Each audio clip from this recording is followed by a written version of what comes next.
Hi, this is Dr. Pritesh from Levels Physical Therapy and Chiropractic Medicine. In today's video, I'll be showing you how to release your upper trapezius muscle with the Lumacane.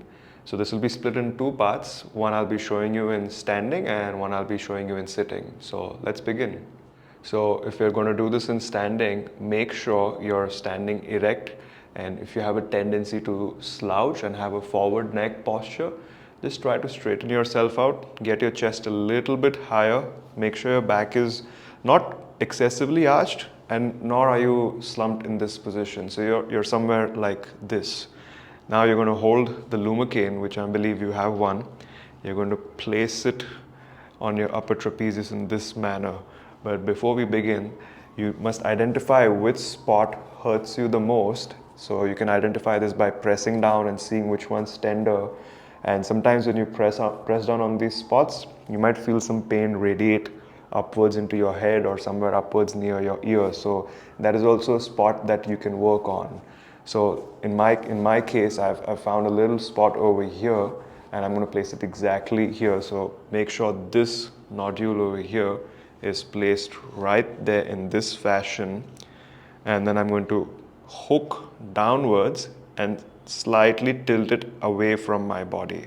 So in order to get the fulcrum going straight down parallel to my spine, so I'll show it to you again.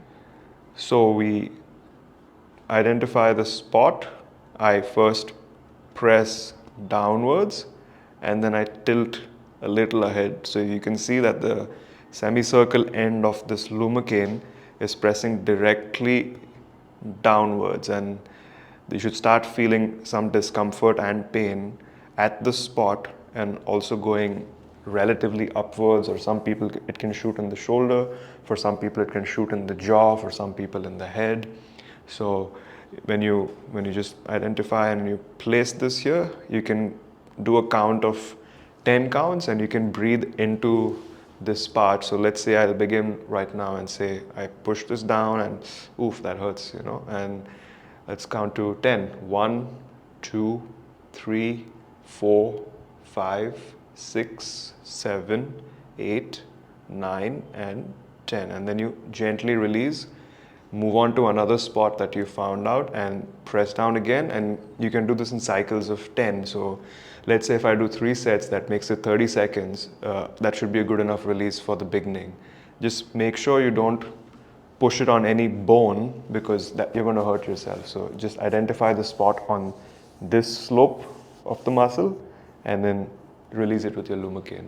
Right, so now coming to sitting, we're going to release the upper trapezius with the Lumacane. So make sure again you're not leaning behind or you're not slouching in this manner and using the Lumacane. Otherwise you're going to really hurt yourself. So the same rule will apply. Get your chest a little higher, tuck your chin slightly in, so much. Don't tense it, but just rest it over there. Sit erect from the back so you have the leverage that you need to use, because you're going to apply some pressure over there. So let's begin. And I'm going to just go this way so you guys can see what I'm doing. Same rule, just identify the spot over here. Now we're going to go on to a little higher spot, and I press for downwards and then I tilt ahead. So when I'm tilting ahead, make sure the force that I'm pushing downwards does not change at all. So it's a two-part movement. One is going down and one is going away. And you should start feeling that pain, and it might even radiate up to your head. So do the same thing again. You can count to 10, breathe into it, and then release gently. Again, press it down, and then count to 10, breathe, and you can do 3 sets of 10 seconds each. That should be good for beginning. And you can even go till up to 60 seconds or something, but make sure you don't cross that. Otherwise, it's going to get too sore now. And you don't want that to happen, because you're using the Lumacane to have some recovery and not hurt yourself.